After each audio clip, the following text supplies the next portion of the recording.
जानिए पौराणिक कथा, गौतम ऋषि ने क्यों दिया था इंद्र को श्राप। संत तुलसीदास ने रामचरितमानस के बालकांड में रामकथा से इत्र एक और कहानी बहुत छोटे में लिख दी है। ऋषि विश्वामित्र के साथ जब राम लक्ष्मण मिथिला की ओर बढ़ते हैं तो मार्ग में एक जंगल के बीच एक उजाड़ कुटिया मिलती है। इस कुटिया की वीरानी कुछ ऐसी थी कि आंगन के बीच लगी तुलसी की पौध भी सूख गई थी।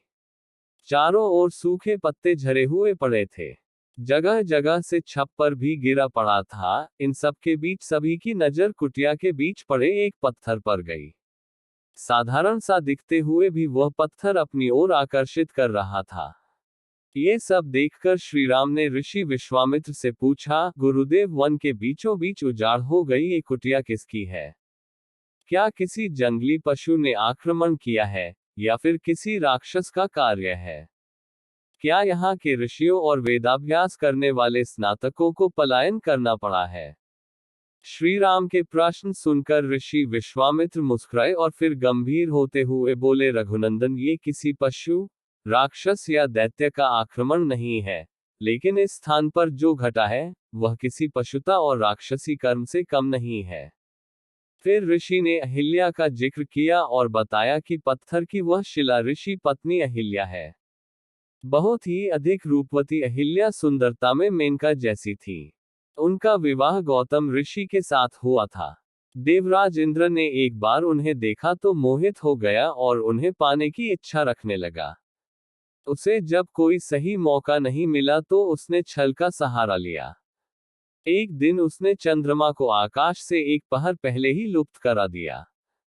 इससे ऋषि गौतम को ब्रह्म मुहूर्त का आभास हुआ। उन्होंने स्नान ध्यान का समय समझा और नदी की ओर निकल पड़े। इधर मौका देखकर इंद्र ने खुद को ऋषि गौतम के वेश में बदला और अहिल्या के साथ दुष्कर्म किया। इधर नदी पर पहुंचकर गौतम ऋषि को आभास हुआ कि अभी तो ब्रह्म मुहूर्त में बहुत समय है। वह तो पहले ही आ गए, इसलिए वापस कुटिया की ओर लौट चले। यहाँ उन्होंने इंद्र को कुटिया से भागते देखा तो योगबल से सब कुछ जान लिया। तब उन्होंने गुस्से में आकर अहिल्या को शिला हो जाने का श्राप दिया और इंद्र को श्राप दिया कि उसे हमेशा अपने राज्य और पद का भय सताता रहेगा। पुराण कथाओं में इंद्रदेव के शरीर पर 1000 आंखें भी बताई गई हैं, बल्कि कई पुराने चित्रों भी ऐसे ही मिलते हैं, जिसमें उनके शरीर पर आंखें ही आंखें दिखती हैं। दरअसल इसकी वजह भी गौतम ऋषि का दिया हुआ श्राप ही था।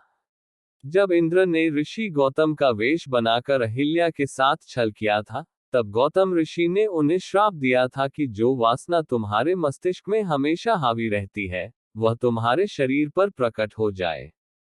इसी श्राप के कारण इंद्र के शरीर के सारे रोम छिद स्त्री की योनि में बदल गए थे। जब इंद्र ने इस श्राप से मुक्ति का उपाय पूछा तो गौतम ऋषि ने कहा कि तुम्हारे इस श्राप को अगर कोई सती नारी क्षमा कर दे तो वे श्राप मुक्त हो जाएंगे। संसार में सबसे सती नारी देवी पार्वती हैं, लेकिन वह भी इंद्र के इस कांड बहुत क्रोधित थी, बल्कि वह तो इंद्र वध के लिए तैयार थी, लेकिन देवता अमर थे। इसलिए देवी पार्वती ने श्राप से मुक्ति तो नहीं दी, लेकिन स्त्री योनि की मर्यादा के कारण उन सभी को आंखों में बदल दिया। इसके साथ ही कहा, अब तुम हर समय पीड़ा का अनुभव करते रहोगे। मनुष्य की तो 2 ही आंखें हैं और उनमें एक कतरा भी चला जाए तो वह बिलबिला जाता है, लेकिन इंद्र हमेशा इस बिलबिलाहट से परेशान रहेगा।